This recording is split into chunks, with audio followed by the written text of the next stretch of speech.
পরীক্ষায় এ প্লাস না পাইলে কইতে কি করলি, পাশের বাড়ির ছেলে এ প্লাস পাইছে, যা ওর পা দোয়া পানি খা। আগামীর বাংলাদেশ ইসলামের বাংলাদেশ। অবশেষে মিজানুর রহমান আজাহারীর দ্বিতীয় দেশীয় প্রোগ্রাম যশোর। এবার এই বিশাল আয়োজনে দর্শক ধারণ ক্ষমতা রাখা হয়েছিল 15 লাখ। এর পূর্বে দেশীয় প্রথম ওয়ার্ম আপ প্রোগ্রামে যোগ দিয়েছিলেন ডক্টর মিজানুর রহমান আজাহারী কক্সবাজার পেকুয়াতে। এত দর্শক জনপ্রিয়তার ভিড়ে মাহফিলের জনস্রোত চোখে পড়ার মতো ছিল। গত 3 জানুয়ারি নতুন বছরের প্রথম মজ মাহফিল যশোরেও এর ব্যতিক্রম ঘটেনি, বরং তার অধিক জনস্রোত লক্ষ্য করা যায়।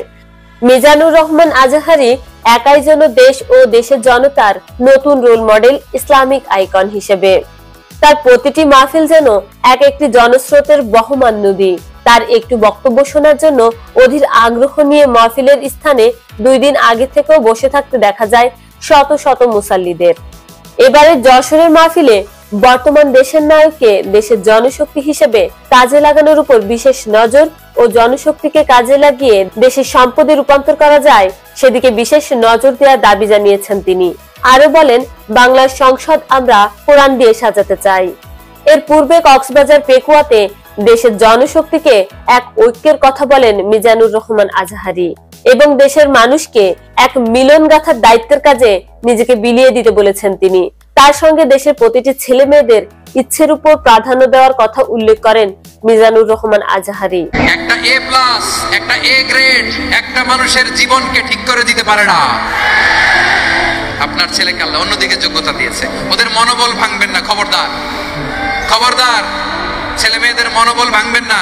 যাকে দিয়ে গত 5 বছর পূর্বে অজানা কারণেই দেশ ত্যাগ করেছিলেন জনপ্রিয় ইসলামিক বক্তা মিজানুর রহমান আজাহারী। তবে গত 26 তারিখে দেশে ফিরেই তার ভেরিফাইড আইডিতে ঘোষণা দেন, গত 5 বছর পর বাধাহীনভাবে আবারও প্রিয় মাতৃভূমিতে তাফসিরুল কোরআনের মাহফিলের আয়োজনে অংশগ্রহণ করছি। উদ্বোধনী প্রোগ্রাম হিসেবে আগামীকাল কক্সবাজার পেকুয়ার বৃহত্তর সাবেক গুলদি তাফসির ময়দানে আলোচনা পেশ করব। এটি একটি ওয়ার্ম আপ প্রোগ্রাম। মূলত নতুন বছর 2025-এ জানুয়ারি থেকে বিভাগীয় সফর শুরু হবে ইনশাআল্লাহ।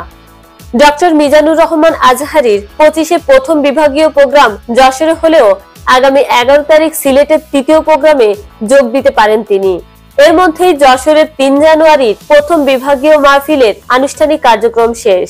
এবার দেখার বিষয় ডক্টর মিজানুর রহমান আজাহারী তৃতীয় প্রোগ্রামে দেশবাসীকে কিসের আহ্বান জানান।